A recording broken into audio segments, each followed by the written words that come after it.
اعوذ باللہ من الشیطان الرجیم بسم اللہ الرحمن الرحیم۔ السلام علیکم ناظرین کرام، 92 نیوز چینل کے پروگرام صبح نور میں آپ کا میزبان غلام معین الدین نظامی آپ کی خدمت میں حاضر ہے۔ حضرت ابو انیس محمد برکت علی رحمہ اللہ تعالیٰ کی تالیف اسماء النبی الکریم سے خاتم النبیین صلی اللہ علیہ وآلہ وسلم کا ایک اسم مبارک پڑھنے اور سننے کی سعادت حاصل کرتے ہیں۔ سیدنا خیر الانام صلی اللہ علیہ وآلہ وسلم، ہمارے سردار تمام جہانوں سے بہتر، درود و سلام بھیجے اللہ تعالیٰ آپ پر، آپ کی آل پاک پر اور آپ کے صحابہ کرام پر۔ حضرت جابر عبداللہ رضی اللہ تعالیٰ عنہما سے روایت ہے کہ حضور نبی کریم صلی اللہ علیہ وآلہ وسلم نے ارشاد فرمایا، جس شخص میں یہ 3 صفتیں ہوں اللہ تعالیٰ اس کے لیے موت کے لمحات آسان فرما دیتا ہے اور اسے جنت میں داخلہ فرماتا ہے۔ کمزوروں کے ساتھ نرمی کرنا، یہ پہلا نقطہ ہے۔ دوسرا، والدین کے ساتھ محبت و شفقت سے پیش آنا، اور تیسرا، اپنے ماتحتوں کے ساتھ حسن سلوک کرنا۔ یہ حدیث شریف صحیح بخاری میں وارد ہوئی ہے۔ ناظرین مکرم، ہمارا آج کا موضوع ہے محبوب خدا صلی اللہ علیہ وآلہ وسلم کے محبوب چچا حضرت سیدنا عباس ابن عبد المطلب رضی اللہ تعالی عنہ۔ رسول کریم صلی اللہ علیہ وآلہ وسلم کے محبوب چچا حضرت عباس کے اتنے امتیازات اور فضائل ہیں جو آج ہم بیان کریں گے، آپ سنیں گے ہمارے علماء کرام کی مستند زبانوں سے، معتبر زبانوں سے، اور لطف محسوس کریں گے۔ دیکھیے، رسول اللہ صلی اللہ علیہ وآلہ وسلم جب دنیا میں تشریف لائے تو آپ کے والد ماجد رحلت فرما چکے تھے۔ حضرت ابو طالب جو آپ کے کریم چچا تھے، آپ کے محسن چچا تھے، ان کی شخصیت میں ایک تو رسول اللہ صلی اللہ علیہ وآلہ وسلم کے لیے پدرانہ پیکر موجود تھا، اور ایک دادا والا سرپرستانہ پیکر بھی موجود تھا۔ اس کے بعد آپ کے چچاؤں میں حضرت امیر الشہداء امیر حمزہ رضی اللہ تعالیٰ عنہ، جو آپ کے تقریباً ہم عمر تھے، ہم جولی تھے، ساتھی تھے، بہت محبت تھی ان میں، آپ کی دوستی کا تعلق اور محبت کا، احترام کا تعلق سب سے زیادہ تھا۔ حضرت عباس جو مدنی زندگی میں رسول اللہ صلی اللہ علیہ وآلہ وسلم کے دست و بازو بھی بنے اور آپ کے محبت کا مورد بنے، آپ نے ان سے بے پناہ احترام سے پیش آتے رہے، اور رسول اللہ صلی اللہ علیہ وآلہ وسلم کے اسی اسوے کی تقلید میں تمام اکابر صحابہ کرام بھی حضرت عباس کی وہی عزت اور عظمت کرتے رہے جو رسول اللہ صلی اللہ علیہ وآلہ وسلم فرمایا کرتے تھے۔ بہت ساری احادیث ہیں اور بہت سارے تحفے ہیں جو امت کو حضرت عباس رضی اللہ تعالیٰ عنہ کے ذریعے ملے۔ ان کے امتیازات میں ایک یہ بھی ہے کہ اللہ تعالیٰ نے انہیں عبداللہ ابن عباس جیسا بیٹا عطا فرمایا، جن کا علمی اور فقہی مرتبہ، خود حضرت عباس علم اور تفقہ میں بہت بڑی شخصیت ہے، اور پھر حضرت عبداللہ ابن عباس جیسا صاحبزادہ جو محسن اسلام کہلانے کے لائق ہیں صحیح معنوں میں۔ حضرت عباس کے وسیلے سے رسول اللہ صلی اللہ علیہ وآلہ وسلم کے ساتھ ان کی جو نسبت تھی، اس کے وسیلے سے صحابہ کرام دعائیں فرمایا کرتے تھے، جس سے یہ ثابت ہوتا ہے کہ رسول اللہ صلی اللہ علیہ وآلہ وسلم اور آپ کے قرابت داروں کا وسیلہ اللہ تعالیٰ کو بہت محبوب ہے، اور اکابر صحابہ نے جتنی بھی دعائیں کی رسول اللہ کے توسط سے، آپ کے وسیلے سے، اور آپ کے اہل بیت اور قرابت داروں کے وسیلے سے وہ مستجاب ہوئیں۔ حضرت عباس بہت ثروت مند تھے اور اس کے ساتھ ہی بہت مخیر بھی تھے۔ اللہ تعالیٰ نے انہیں فیاضی کا ایک خاص جوہر عطا کیا تھا۔ فصیح البیان تھے، ظاہر عرب، اور عرب میں قریش میں بنو ہاشم، وہاں فصاحت اور بلاغت نہ ہو تو پھر اور کہاں ہو۔ جو ان کی خدمات ہیں مکی زندگی میں، جو بنو ہاشم کی روایت میں چلی آ رہی تھیں، حاجیوں کی خدمت، کعبۃ اللہ کی خدمت، وہ خود ایک عظیم الشان باب ہے ان کی خدمات کا۔ ان کا اسلام لانے کا واقعہ، ان کا غزوات میں شرکت کرنے کے واقعات تمام، نبی علیہ السلام کا ان سے محبت کا اظہار والہانہ، اور آپ فرمایا کرتے تھے کہ چچا بھی والد ہی کے قائم مقام ہوتا ہے۔ یہ ساری باتیں آج ہم کریں گے، اور ناظرین اس سے پہلے میں ایک کہنا چاہتا ہوں جملہ آپ کی خدمت میں، آپ اس کے میرا ساتھ دیجئے گا اس جملے میں اور اس کی نیت میں شامل ہو جائیے گا۔ یا رسول اللہ صلی اللہ علیہ وآلہ وسلم، اللہ نے آپ کو دین و دنیا میں ہمارے لیے گواہ بنا کر بھیجا ہے۔ آپ گواہ رہیے کہ ہم آپ کی محبت میں، آپ کی قربت میں بہت ہی عقیدت اور احترام سے حضرت سیدنا ابو یاد کرنے کی کوشش کر رہے ہیں۔ یہ آپ ہی کی کشش ہے، آپ کی ذات کا فیض ہے، اور ہم جس طرح کی بھی بات چیت کریں آپ اسے اپنی بارگاہ میں قبول فرمائیں اور ہمیں اپنی رحمتوں سے ایک ذرہ بھی عطا فرما دیں تو ہمیں دونوں جہانوں میں وہ کافی ہوگا۔ اس خوبصورت موضوع پر بات چیت کرنے کے لیے ہمارے ساتھ جو مہمان تشریف فرما ہے میں ان کا تعارف کرواتا ہوں۔ محترم پروفیسر محمد سعید احمد خان صاحب، آپ کی بہت عنایت، آپ تشریف لائے۔ گرامی قدر ڈاکٹر طاہر حمید تنولی صاحب، بہت شکریہ حضور والا آپ کی تشریف آوری کا۔ محترم علامہ اشفاق مدنی صاحب، بہت خوشی ہوئی آپ کو دیکھ کے، آپ کی باتیں انشاءاللہ سنیں گے، فیض حاصل کریں گے۔ پروفیسر سعید صاحب، حضرت عباس کا حسب نسب، خاندانی پس منظر اور آپ کی ابتدائی زندگی کیسی تھی؟ بسم اللہ الرحمن الرحیم، اللہم صلی وسلم علی حبیبک المکرم وعلی آلہ المحترم۔ بہت شکریہ محترم ڈاکٹر صاحب۔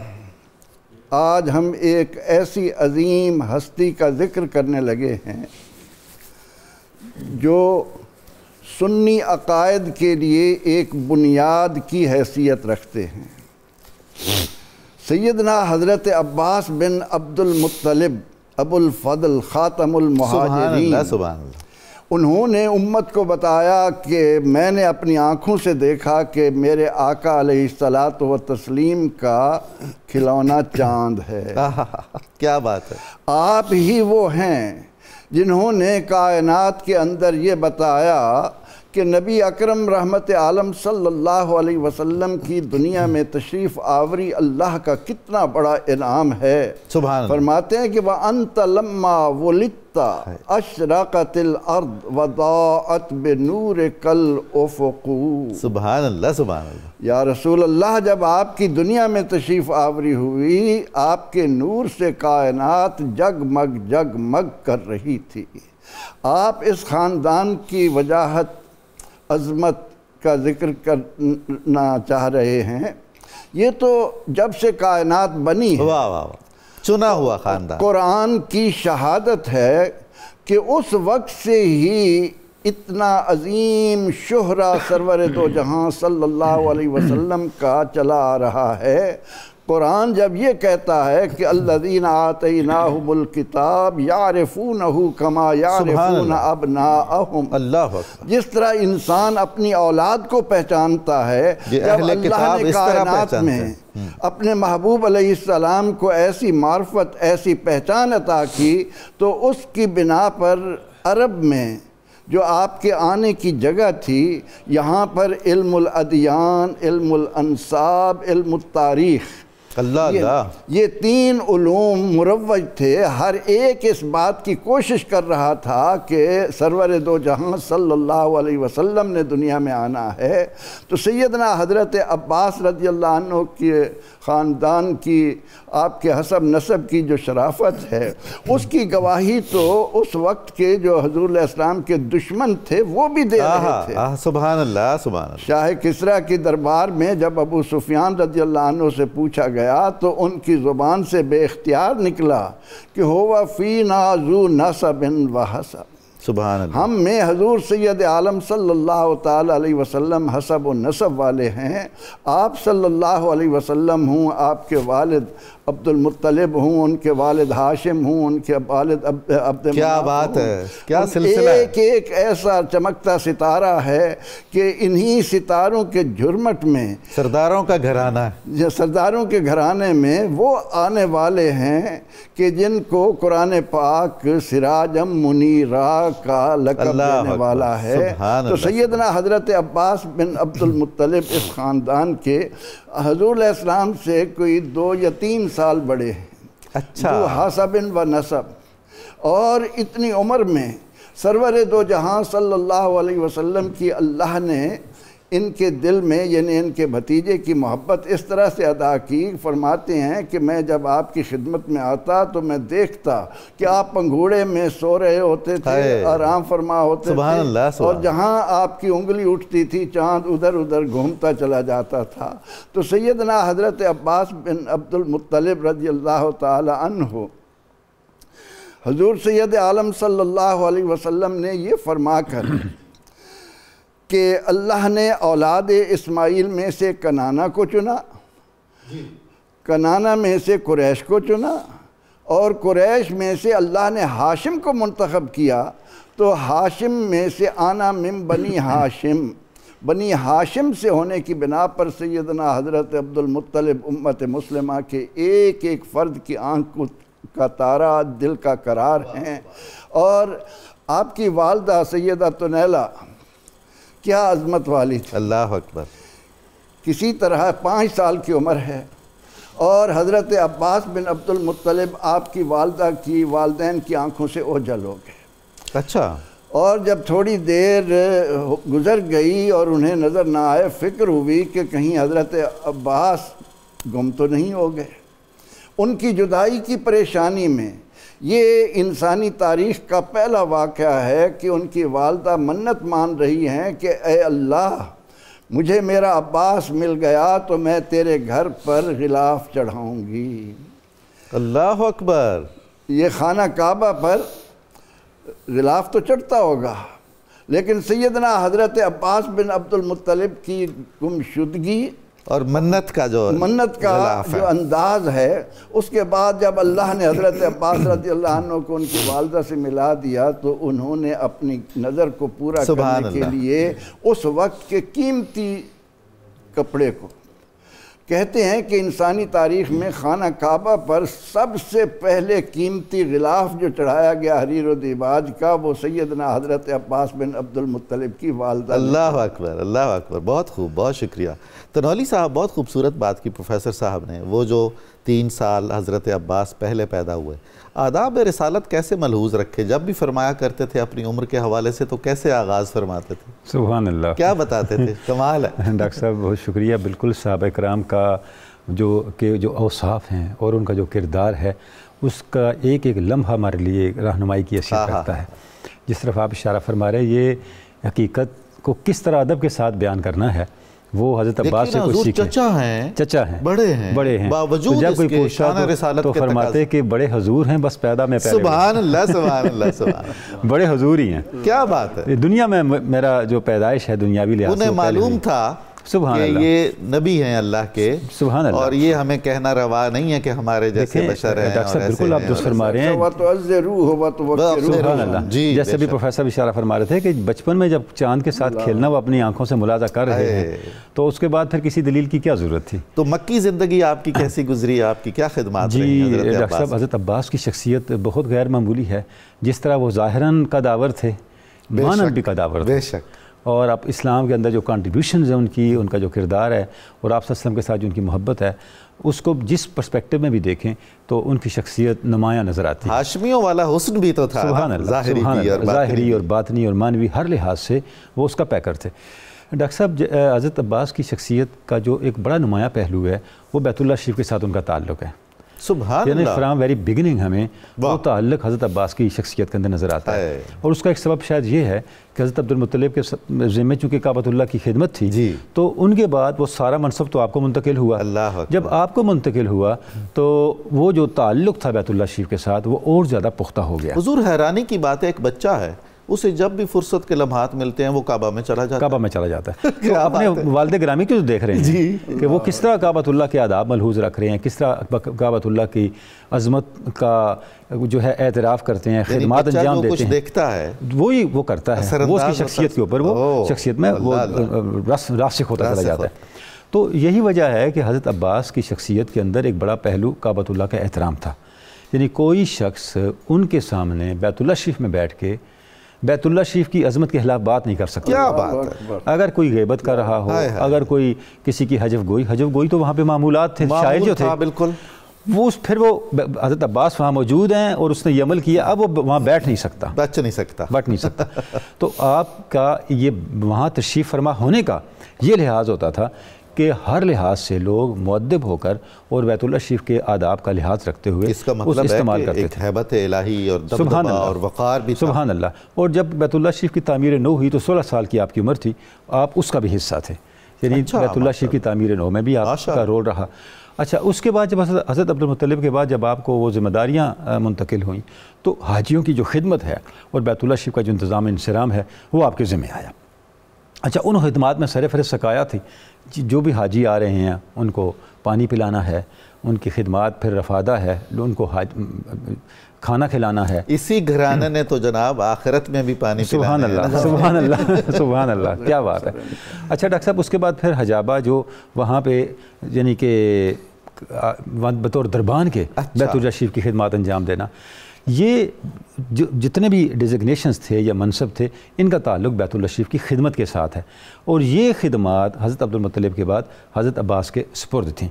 اس کا ایک اثر یہ ہوا، اور یہ اثر ہونا لازمی بات تھی، کہ ان سب خدمات کے باعث جو سوسائٹی کے دوسرے سوشل رول تھے ان میں بھی آپ کا کلیدی اور رہنمایانہ کردار تھا. ظاہر ہے قبائل میں ایک تعارف ہونا اور سارا ان سے میل جول، اور جس وقت دار الندوہ میں اجلاس ہوتا تھا تو صدر مجلس کی ذمہ داری، اس کی مینجمنٹ وہ پھر آپ کی ذمہ ہوتی تھی. تو یہ بھی ایک منصب تھا، چونکہ بیت اللہ شریف کی خدمات کی وجہ سے آپ کی شخصیت اتنی نمایاں اور اتنی اہم اور سرآوردہ شخصیت بن گئی کہ وہ خدمت بھی پھر آپ کے ذمہ آ گئی. اچھا اس کے بعد جب کوئی کسی موقع پہ پرچم اٹھانا ہوتا یا سپہ سالاری کرنی ہوتی، وہ منصب بھی آپ کے پاس ہوتا، علمبرداری والا منصب بھی آپ کے پاس ہوتا.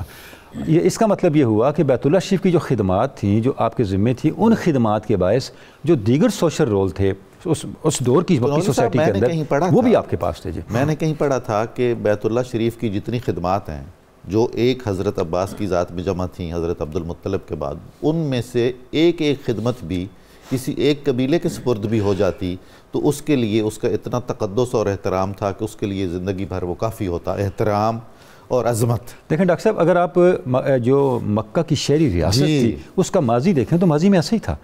یعنی آج کے لحاظ سے دیکھیں تو کم و بیش 15-16 شعبہ جات بنے ہوئے تھے، اور ہر شعبے کے ذمہ، ہر قبیلے کے ذمہ ایک شعبہ زندگی تھا. یہ بات ہے، ٹھیک ہے.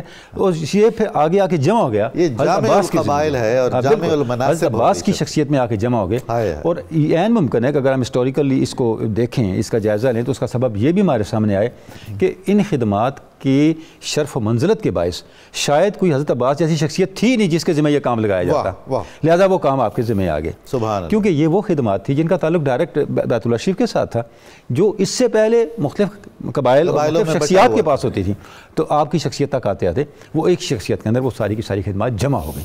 تو اس طرح سے بیت اللہ شریف کا جو تحفظ، بیت اللہ شریف کے آداب، اس کے ایٹیکیٹس، اس کا جو پروٹوکولز ہیں ان کا لحاظ رکھنا اور اس کا نفاذ کرنا، بیت اللہ شریف کے آداب کو انفورس کروانا، یہ ہمیں حضرت عباس کی ساتھ میں تجارت بھی فرماتے تھے. جی تاجر کامیاب، وہ اگر ان کی اپنی انفرادی زندگی دیکھیں تو اس لحاظ سے بڑی کامیاب شخصیت تھے. بہت یعنی کہ سماجی لحاظ سے، ایک اپنے معاشی لحاظ سے حضرت عباس کی شخصیت بہت مؤثر تھی. اسی لیے تو آپ دیکھیں کہ جس وقت ہم آپ صلی اللہ علیہ وسلم کے دوسرے قبائل کے ساتھ یا دوسری قوموں کے ساتھ رابطہ دیکھتے ہیں تو اس میں کلیدی رول حضرت عباس کا نظر آتا ہے.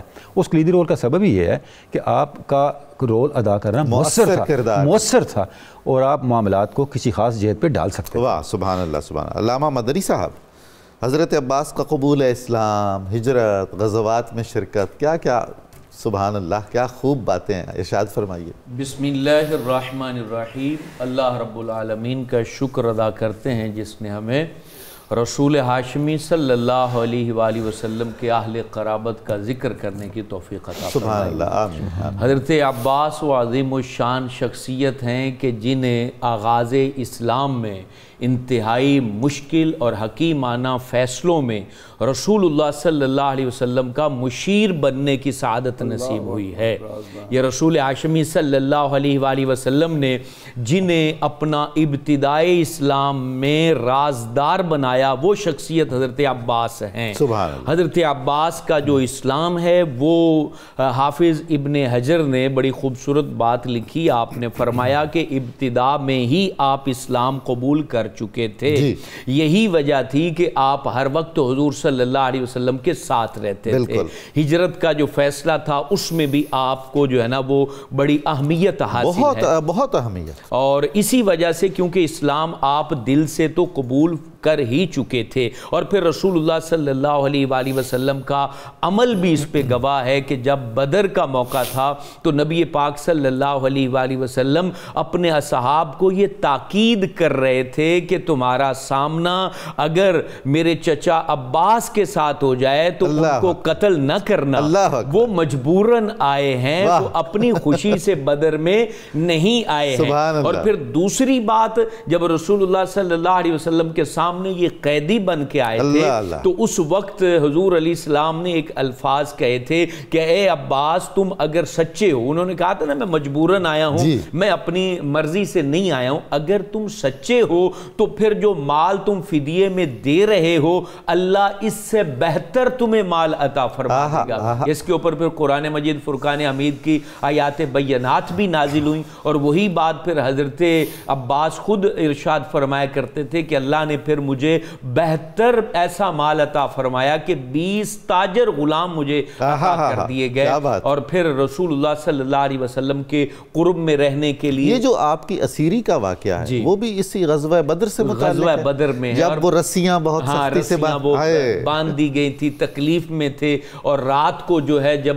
آواز حضور علیہ السلام کے حجرے تک پہنچتی تھی تو نبی پاک علیہ السلام کو نیند نہیں آتی تھی، اور حضور علیہ السلام پھر خود ارشاد فرماتے کہ ان کی رسیوں کو جو ہے نا وہ سبحان اللہ سبحان اللہ، ان کے صدقے سے فرمایا جتنے بھی قیدی ہیں ان کی رسیوں کو جو ہے وہ ڈھیلا کر دیا جائے۔ تو حضرت عباس پھر جب سو گئے تو پھر پوچھا کہ اب آواز نہیں آ رہی ہے، اور پھر اتنا یعنی رسول اللہ صلی اللہ علیہ وسلم کا وہ بدر کے موقع پر آپ سے اظہار محبت تھا۔ تو پھر اسی طریقے سے جب اسلام آپ قبول کر چکے تھے، یہاں تو پھر بدر کے موقع پر آپ نے اظہار بھی کر دیا تھا کہ میں کلمہ شہادت پڑھتا ہوں، جب حضور علیہ السلام نے غیب کی خبر آپ کے سامنے واضح طور پر بیان کی تھی کہ آپ کی زوجہ ام فضل نے جو مال گھر میں چھپایا ہوا ہے وہ کس کا ہے، تو اس وقت آپ نے پھر یہ اظہار بھی کر دیا تھا، اور پھر بار بار حضور علیہ السلام سے عرض کرتے تھے آقا مجھے ہجرت کا موقع دیا جائے، میں مکہ چھوڑ کے اب آپ کے پاس رہنا چاہتا ہوں،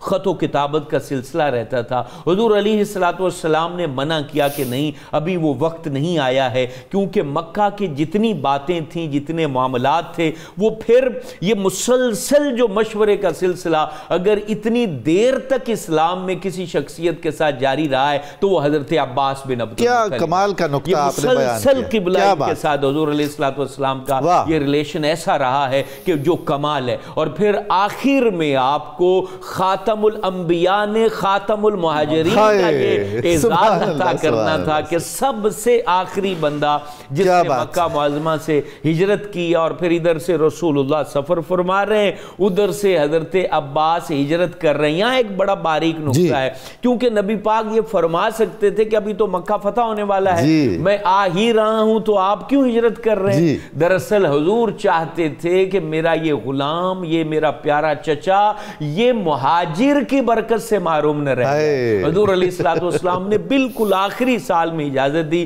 اور آپ پھر راستے میں ہی بعض مورخین نے لکھا ہے کہ ملاقات ہوتی ہے، اور پھر وہاں سے دوبارہ واپس آپ ہجرت بھی ہو گئی اور فتح مکہ میں آپ نے شرکت بھی کر لی۔ علامہ صاحب صحابہ کرام کی عظمت کو بھی سلام ہے، یعنی انہیں رسول اللہ صلی اللہ علیہ وآلہ وسلم کے حکم کا کتنا ادراک تھا اور کتنا اس پر ایمان تھا کہ جب رسول اللہ نے خاتم المہاجرین کہہ دیا تو اس کے بعد اگر کوئی مکہ سے مدینہ آیا تو یہ کہا گیا کہ یہ مکہ سے مدینہ تشریف لائے ہیں یا آئے ہیں، مہاجر کا لفظ اس پر لاگو نہیں کیا، کیونکہ حضور احترام رسول صلی اللہ علیہ وسلم۔ حضور علیہ السلام نے پھر خود بیان بھی کر دیا نا کہ اب ہجرت ختم ہو چکی ہے، جو ہجرت کی برکات تھیں، جو سعادتیں تھیں، وہ سب ختم ہو گئی۔ اس کے بعد پھر آپ نے حنین کے موقع پر غزوہ حنین میں آپ نے شرکت کی ہے، اور غزوہ حنین میں حضور فخر عالم جانے کائنات صلی اللہ علیہ وآلہ وسلم کی سواری کی مہار تھامنے والے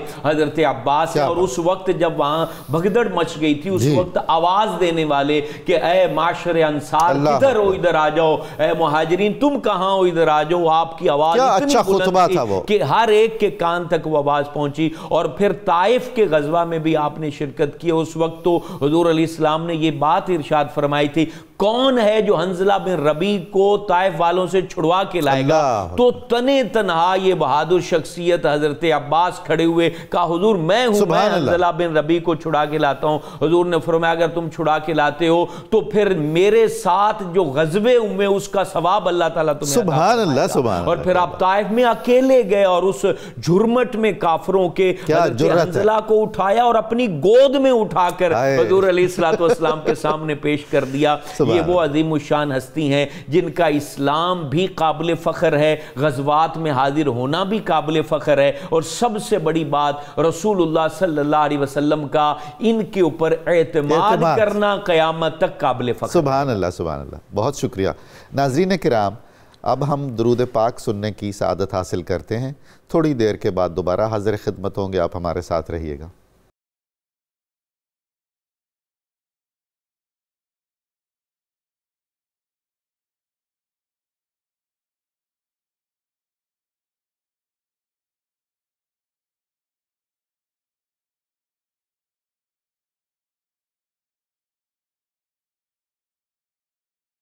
السلام علیکم ناظرین، صبح نور میں آپ کو دوبارہ خوش آمدید کہتا ہوں۔ آج ہم سعادت حاصل کر رہے ہیں رسول اللہ صلی اللہ علیہ وآلہ وسلم کے محبوب چچا حضرت عباس ابن عبد المطلب کے ذکر پاک کو بیان کرنے کی، اور آپ سعادت حاصل کر رہے ہیں اسے سننے کی۔ یہ رسول اللہ کے ایک اور محبوب امیر المومنین علی کرم اللہ وجہ الکریم کے بھی چچا ہیں، اور یہ محبتیں اور یہ عقیدتیں اور یہ قیامت تک ہم بیان کرتے رہیں گے۔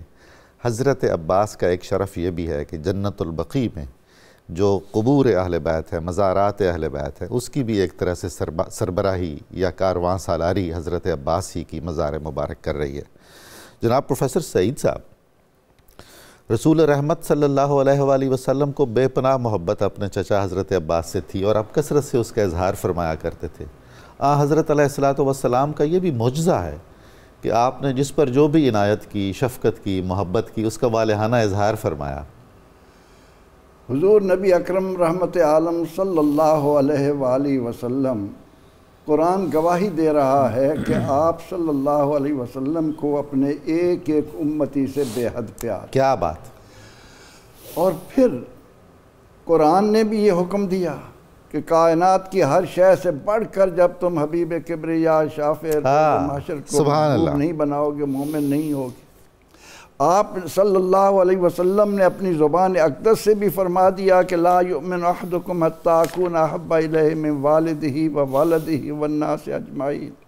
امت میں جو شخص سرور دو جہاں صلی اللہ علیہ وسلم کے ساتھ جس درجے کی، جس مقام کی محبت رکھتا ہے، اس کا ایمان میں وہی مقام ہے۔ سبحان اللہ، سبحان اللہ۔ اب یہ مقام تو ہے کہ جو امتی حضور علیہ السلام سے محبت کرے، اس کا کیا بلند مقام ہوگا جن سے آقا نامدار سرور دو جہاں صلی اللہ علیہ وسلم خود محبت فرمائے۔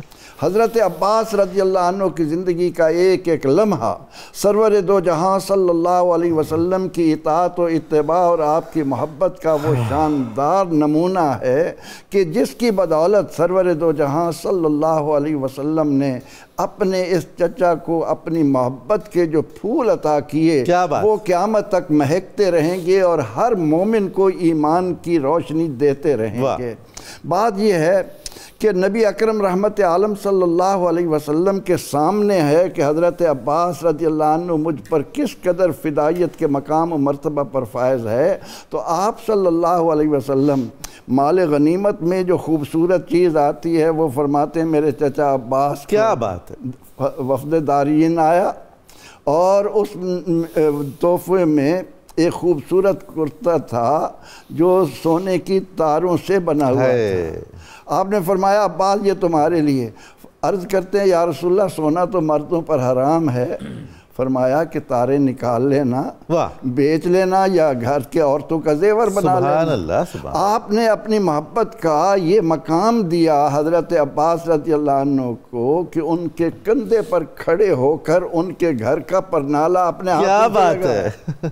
ویسے حضور وہ جو کرتا آپ فرما رہے ہیں نا، وہ خادم بیت اللہ ہی کو سجدہ تھا، رسول اللہ نے بیت اللہ کے خادم کو عطا فرمایا۔ یہ وہ خدمات ہیں، بے شک خدمات سامنے ہیں۔ سرور دو جہاں صلی اللہ علیہ وسلم سے بڑھ کر انصاف کرنے والا کون ہے؟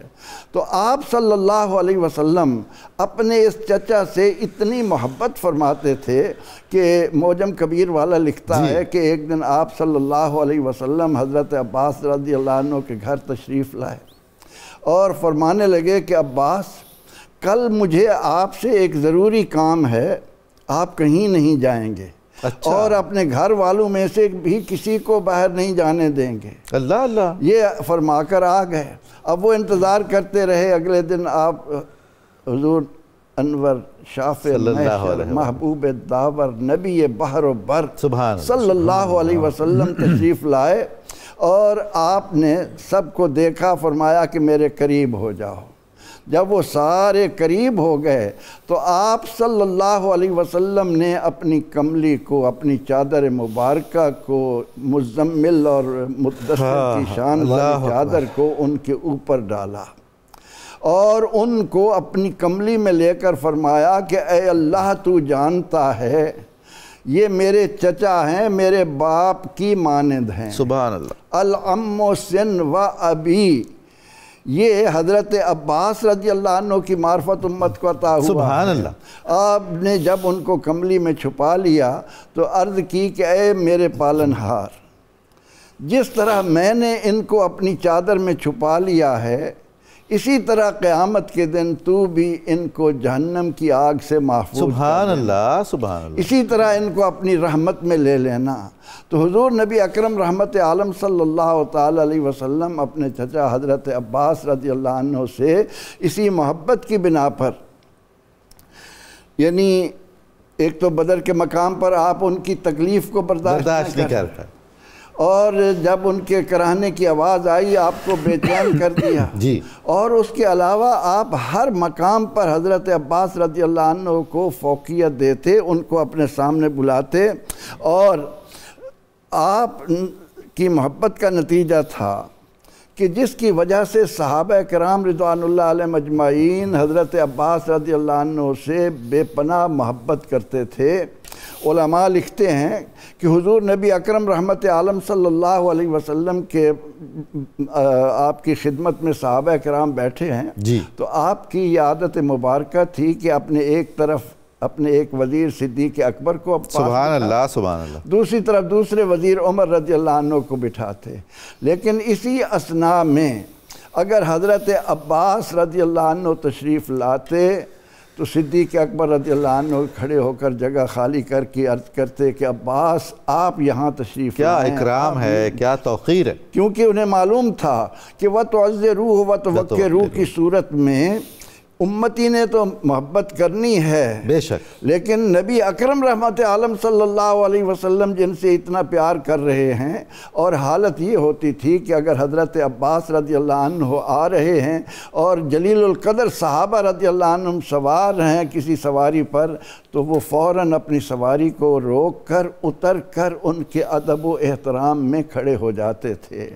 اور جب تک وہ گزر نہ جاتے، ایک مرتبہ حضرت زید بن ثابت رضی اللہ عنہ کی والدہ فوت ہوئی، ان کے ایصال ثواب کے لیے، ان کی دعا کے لیے صحابہ کرام رضوان اللہ علیہ مجمعین جمع ہوئے، اور جب وہ دعا ختم ہوئی اور حضرت زید بن ثابت رضی اللہ عنہ اس مقام سے اپنے گھر کو تشریف جانے لگے تو وہ سواری پر سوار ہونے لگے۔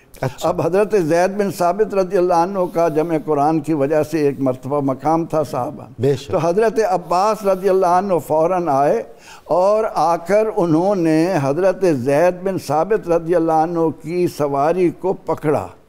زید بن ثابت سوار تھے، انہوں نے جب یہ دیکھا تو فوراً اتر آئے اور آ کر حضرت عباس بن عبد المطلب رضی اللہ عنہ کے ہاتھوں کو چوما۔ سبحان اللہ، سبحان اللہ۔ حضرت عباس نے فرمایا کہ ہم علماء کی اس طرح قدر کرتے ہیں۔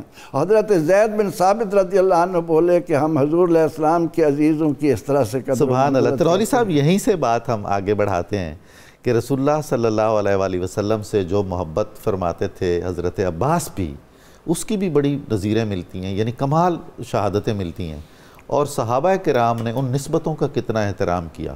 اس کا مطلب یہ بھی ہوا کہ نیک لوگوں کی نسبت کا احترام بھی گنجائش نکل سکتی ہے۔ ڈاکٹر صاحب، گزارش یہ ہے کہ نیک لوگوں کی نسبت کا احترام خدا نہ خواستہ نکل جائے تو باقی نیکی بچتی کیسے ہے؟ ظاہر نیکی کی بنیاد ہی نیک لوگوں کے ساتھ ہے، ورنہ تو نیکی ایک ایبسٹریکٹ کنسیپٹ ہے۔ سبحان اللہ۔ آپ اس کو ویژولائز نہیں کر سکتے، اس پہ عمل نہیں کر سکتے، اس کو نمونہ نہیں بنا سکتے۔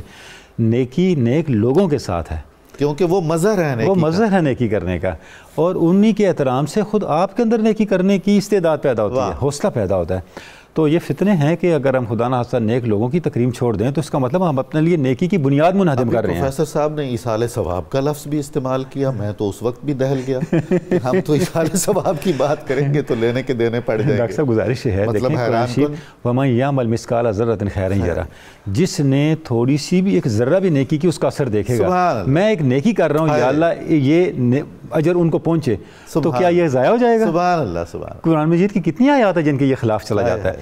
تو ڈاکٹر صاحب گزارش یہ ہے کہ جیسے آپ نے ارشاد فرمایا حضرت عباس کی محبتیں آپ صلی اللہ علیہ وسلم کے ساتھ، اور آپ صلی اللہ علیہ وسلم کی شفقتیں حضرت عباس پر، ظاہر ہے اس کی کوئی انتہا نہیں ہے، اور اس کا آغاز جیسے ہم ذکر کرتے چلے آ رہے ہیں۔ اب جس وقت پہلے بھی ذکر ہوا فدیہ کا موقع تھا، بدر کا قیدی گئے، تو حضرت عمر کی ایمانی شان اور ایمانی غیرت تو ضرب المثل ہے، تو آپ نے فرمایا اگر عباس میرے ہاتھ آئے نا تو میں ان کی گردن اڑا دوں گا۔ آپ نے فرمایا ابو حفص کہ عباس کا چہرہ تلوار کے قابل ہے۔ سبحان اللہ، سبحان اللہ۔ یعنی آپ صلی اللہ علیہ وسلم دیکھ رہے ہیں جی کہ کیا ہے مستقبل، کیا ہے عباس کے دل میں کیا ہے، اور رسول اللہ صلی اللہ علیہ وسلم کو وہ کچھ معلوم ہے سبحان جو اللہ، نہیں وَيُعَلِّمُكُم مَا لَمْ تَكُونُوا تَعْلَمُونَ۔ تو اب یار جو ہمیں نہیں معلوم وہ رسول اللہ کو معلوم ہے، اور رسول اللہ کو جو معلوم ہے اللہ کے علم سے ہے۔ وَعَلَّمَكَ مَا لَمْ تَكُن تَعْلَمُ، یعنی علم کا تو سلسلہ یہ ہے نا۔ تو یہ وَيُعَلِّمُكُم مَا لَمْ تَكُونُوا تَعْلَمُونَ کے تحت کبھی بھی رسول اللہ صلی اللہ علیہ وسلم کا علم کسی سے کم ہو ہی نہیں سکتا، ہمیشہ سب کا محاط رہے گا، محیط رہے گا۔ اچھا ڈاکٹر صاحب گزارش یہ ہے کہ وہ جو شان ہے علم کی، محبت کی، کہ آپ صلی اللہ علیہ وسلم نے ارشاد فرمایا ابو الفضل اللہ تمہیں اتنا نوازے گا کہ تم خوش ہو جاؤ گے، راضی ہو جاؤ گے۔ کمال۔ اور حضرت عباس کی محبتیں بھی، غزوہ تبوک کے موقع پہ آپ دیکھیں جب آپ واپس آ رہے ہیں تو حضرت عباس نے موقع پہ فرمایا یا رسول اللہ اگر آپ ارشاد فرمائیں تو میں آپ کی نعت نہ کہوں۔ آپ صلی اللہ علیہ وسلم نے دعا بھی دی، ابا ہے چچا عباس اللہ آپ کے چہرے کو روشن رکھے اور آپ کے منہ کو برکتوں سے کبھی خالی نہ کرے، اور اجازت بھی دی۔ وہ جو نعت کے اشعار ہیں آپ دیکھیں وہ کیا ہے، وہ اس کائنات میں آپ صلی اللہ علیہ وسلم کی آمد کی برکتیں اور آمد کے ساتھ کائنات کس طرح شفٹ لے رہی ہے وہ سارا بیانیہ ہے کہ ہے میرے رسول ہے ہمارے رسول، آپ آئے ہیں تو جہالت۔ یعنی حضرت عباس تاریخ اسلام کے سیرت کے ابتدائی خطیبوں میں بھی ہیں، سبحان اللہ، نعت نگاروں کی ابتدائی قافلے میں بھی شامل ہیں، بالکل، بلکہ مقصد بعثت کو، کائناتی مقاصد بعثت کو پہلے بیان کرنے والے آپ کہہ سکتے ہیں، جو صحابہ ہیں ان میں آپ کا شمار ہے۔ یعنی آپ صلی اللہ علیہ وسلم کی آمد کا تذکرہ اور آپ صلی اللہ علیہ وسلم کی آمد کی برکات کو جس طرح اس نعت میں آپ نے بیان کیا ہے، آپ نے آنے والے لوگوں کو نعت بیان کرنے کا اسلوب اور سلیقہ سکھا دیا۔ اچھا صحابہ کرام کے اندر بھی آپ دیکھیں غیر معمولی آپ کی تکریم ہے۔ حضرت عمر فاروق کے زمانے میں جب مال غنیمت آنا شروع ہوا تو آپ نے سیدنا علی مرتضیٰ کو بلایا اور مشورہ کیا کہ اس مال غنیمت کی تقسیم کے لیے ہم کیا طریقہ اختیار کریں۔ تو انہوں نے کہا امیر المومنین آپ سربراہ مملکت ہیں، سب سے پہلے اپنا نام لکھیں اور اس کے بعد بقیہ جو مستحقین ان کا نام لکھیں۔ حضرت عمر کا جملہ اس نے فرمایا اے علی عباس کی موجودگی میں ہم اپنا نام کیسے لکھ سکتے ہیں؟ اللہ اکبر، سر فہرست عباس کا نام لکھا۔ سبحان اللہ، حق بھی یہی تھا۔ بالکل۔ اچھا اب ظاہر سیدنا علی مرتضیٰ نے تو رول کی بات کرنی تھی نا، کیا بات، اپنے قرابت داروں کو تو آگے نہیں کرنا تھا، یہ بھی ہمیں نہیں بھولنا چاہیے۔ بالکل، سیدنا علی کی شان سبحان اللہ، سبحان اللہ، باب العلم ہے، انہوں نے جو بتایا وہ اسٹیٹ ڈیکورم تھا، جو عمر نے کیا وہ ان کے دل کی گواہی تھی۔ تو یہ چیزیں بھی ہمیں لے کے چلنا ہے۔ تو یہ جو ان کے صحابہ کرام کے درمیان اور ان کے اندر جو حضرت عباس کی تکریم تھی، جب حضرت عباس آتے صحابہ ان کے لیے جگہ خالی کرتے، کوئی ریاستی معاملہ ہوتا، کوئی یہ معاملہ ہوتا، حضرت ابوبکر ہیں، حضرت عمر ہیں، وہ حضرت عباس کے مشورے کے بغیر نہ چلتے۔ تو حضرت عباس کا کردار جو ہے خلافت راشدہ کے اندر بھی اس لحاظ سے ہمیں ممتاز نظر آتا ہے، نمایاں نظر آتا ہے کہ وہ جو رسول اللہ صلی اللہ علیہ وسلم بہت محبت میں کچھ طرح مذاق بھی فرما لیا کرتے تھے۔ کسی غزوے میں سنا ہے کہ کوئی مال غنیمت آپ نے فرمایا رسول اللہ صلی اللہ علیہ وسلم نے کہ بھر لیں جی، ایک گٹھڑی بنا لیں۔ بالکل، اس طرح کی بہت سے واقعات ہمیں ملتے ہیں، سبحان اللہ، جہاں پہ ایک جو قلبی محبت ہے، دیکھیں جو قلبی محبت ڈاکٹر صاحب ہے وہ آپ کو بہت زیادہ اپنائیت اور بے تکلفی پہ لے کے آتی ہے، کیونکہ وہاں پہ اس طرح کے تکلف کے حجابات نہیں رہتے، کیونکہ قلبی محبت اعتماد پیدا کرتی ہے۔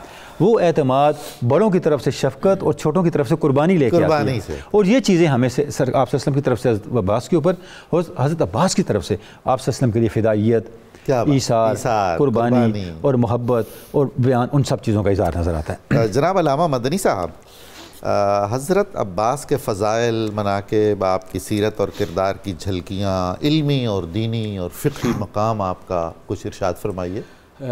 رسول اللہ حضرت عباس بن عبد المطلب امت کے لیے بہترین رہنما ہے۔ سبحان اللہ۔ آپ کا بچپنا، آپ کی جوانی، آپ کا بڑھاپا، ہر سطح پر آپ کو ان سے رہنمائی کے بہترین پھول ملیں گے۔ آپ کے خصائل، آپ کی خصوصیات اور آپ کے جو اخلاق ہیں اس نے امت کی بہترین رہنمائی فرمائی ہے۔ اس میں آج کے اس پروگرام میں ایک جو بہترین تحفہ رسول اللہ صلی اللہ علیہ وآلہ وسلم نے اپنے چچا حضرت عباس کو عطا فرمایا، وہ بھی ہم اپنے ناظرین کو سبحان اللہ، واہ کیا بات ہے۔ حضرت عبداللہ ابن عباس کہتے ہیں کہ ایک دفعہ میرے والد گرامی قدر حضرت عباس بن عبد المطلب کو اور حضرت جعفر طیار کو رسول اللہ صلی اللہ علیہ وآلہ وسلم نے بلایا، اپنے پاس بٹھایا۔ اس روایت کو ابو داؤد اور ابن ماجہ میں بیان کیا گیا ہے۔ نبی پاک علیہ السلام نے ارشاد فرمایا، اے میرے چچا، کیا میں تمہیں قیمتی تحفہ نہ دوں؟ اللہ اکبر۔ ایک ایسا تحفہ دوں جو تمہارے لیے بہترین 10 نفع بخش چیزوں کا ذریعہ بنے؟ تو آپ نے عرض کی، آقا ضرور عطا فرمائیے۔ تو پھر نبی پاک جانے کائنات صلی اللہ علیہ وآلہ وسلم نے نماز تسبیح آپ کو بیان فرمائی، اور آپ نے ارشاد فرمایا یہ نماز تم روزانہ پڑھا کرو۔ روزانہ نہ پڑھ سکو تو پھر جمعے والا دن پڑھا کرو، اگر جمعے کو بھی نہ پڑھ سکو تو سال میں ایک بار تو ضرور پڑھا کرو، اگر ایسا بھی نہ ہو تو پھر زندگی میں ایک دفعہ اس کو ضرور پڑھنا۔ یہ سلسلہ سند تو حضور سونے سے بھی زیادہ قیمتی ہے۔ بالکل ایسے، اسی لیے تو حضرت عبداللہ ابن مبارک جو مشہور محدث ہیں، ان کے استاد گرامی قدر حضرت علامہ عبدالعزیز مشہور محدث ہیں، وہ فرماتے ہیں جو بندہ جنت میں جانے کا ارادہ رکھتا ہے وہ نماز تسبیح پڑھتا ہے۔ اور اسی طریقے سے ایک بزرگ ارشاد فرمایا کرتے تھے کہ غموں اور مصیبتوں کے ازالے میں بہترین معاون اگر کوئی وظیفہ ہے تو وہ نماز تسبیح ہے۔ آپ کا بہت ہی شکریہ، اس لیے کہ اس کی بہت ضرورت ہے، بہت ضرورت۔ جتنے مسائل ہیں ہمارے معاشرے میں، اذیتیں ہیں، تکلیفیں ہیں، یہ بہت عمدہ۔ اور قبلہ بندہ جب اللہ کے حضور جھکے گا اپنی فکروں کے ساتھ، تصور کے ساتھ، سوچوں کے ساتھ، اور اللہ رب العالمین کا نام لے گا جو نماز تسبیح کا ایک خاصہ ہے، تو پھر یقیناً اس کے غم تو دور ہوں گے نا۔ اس کا طریقہ پھر حضرت عبداللہ ابن مبارک مشہور محدث نے خود بیان فرمایا ہے۔ آپ ارشاد فرماتے ہیں کہ تم نیت کر کے، یہ 4 رکعت نفل نماز ہے، کسی بھی پہر اس کو پڑھ سکتے ہیں زوال کے وقت کے علاوہ، اور رات میں اگر پڑھیں اور تہجد میں پڑھیں تو زیادہ فضیلت ہے، اس کی برکتیں پھر بڑھ جاتی ہیں۔ آپ فرماتے ہیں اللہ اکبر کہیں اور اس کے بعد ثنا پڑھیں سبحانک اللہ، اور اس کے بعد پھر آپ نے 15 دفعہ تیسرے کلمے کے جو کلمات ہیں، سبحان اللہ والحمد للہ ولا الہ الا اللہ واللہ اکبر، یہ 15 دفعہ پڑھنا ہے۔ پھر اعوذ باللہ، بسم اللہ اور سورہ فاتحہ، اور اس کے ساتھ کوئی چھوٹی سورت پڑھ لیں، سورہ اخلاص پڑھ لیں۔ اس کے بعد آپ نے 10 دفعہ پھر یہی کلمات پڑھنے ہیں۔ پھر رکوع کی تسبیحات اور ان کے ساتھ 10 دفعہ پڑھنا ہے۔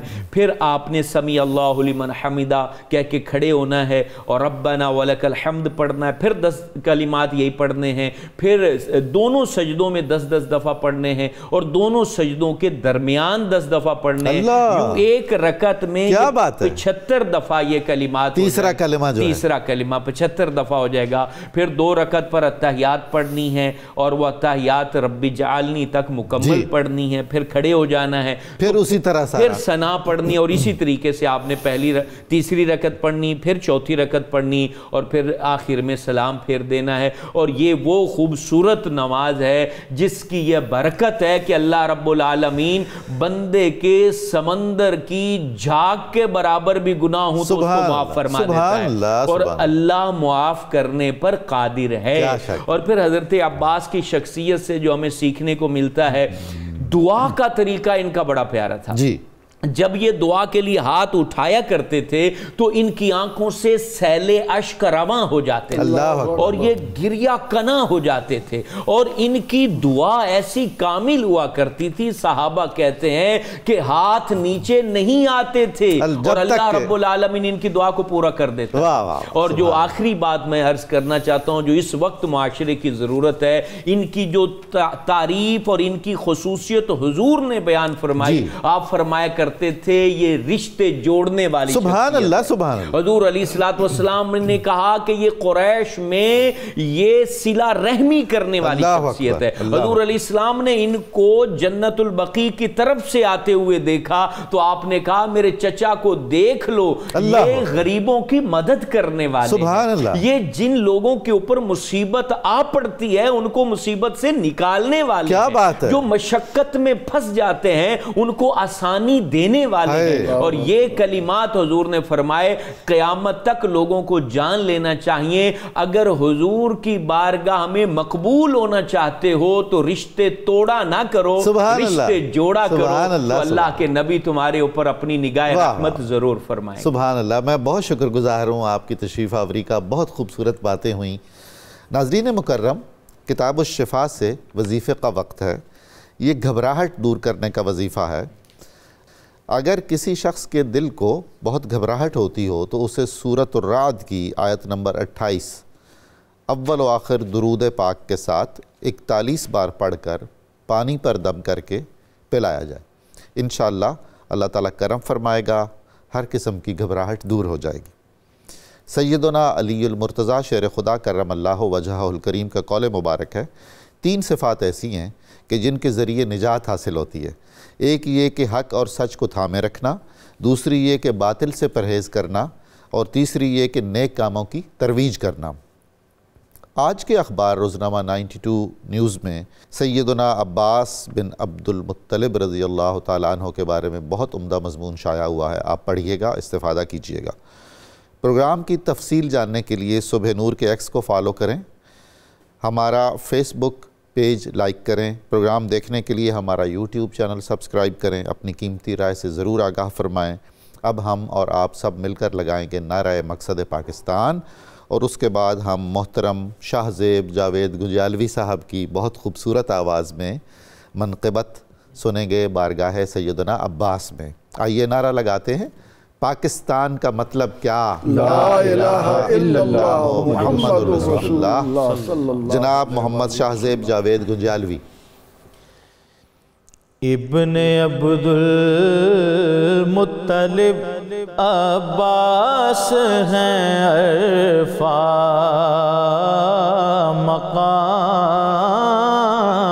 مقام، ابن عبد المطلب عباس ہیں عرفہ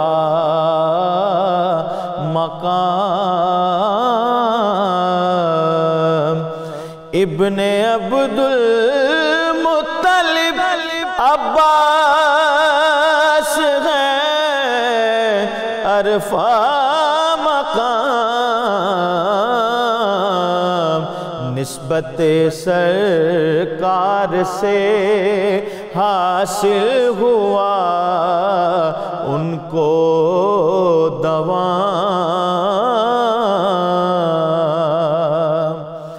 وہ قریشی ہاشمی سردار، وہ ام رسول، وہ قریشی ہاشمی سردار، وہ ام رسول، سارے اصحاب نبی کرتے تھے ان کا احترام، پے کرے حسن و شرافت نرم دل خندہ جبیں، پے کرے حسن و شرافت نرم دل خندہ جبیں وہ خشیت آشنا ان پر درود ان پر سلام تھے وسیلہ ان کو کرتے سارے اصحاب رسول ہر دعا مقبول ان کی کرتا تھا رب الانام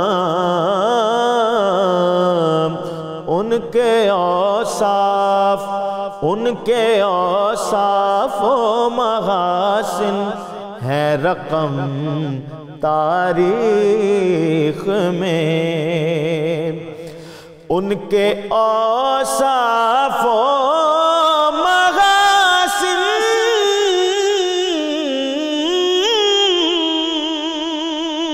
ہے رقم تاریخ میں حضرت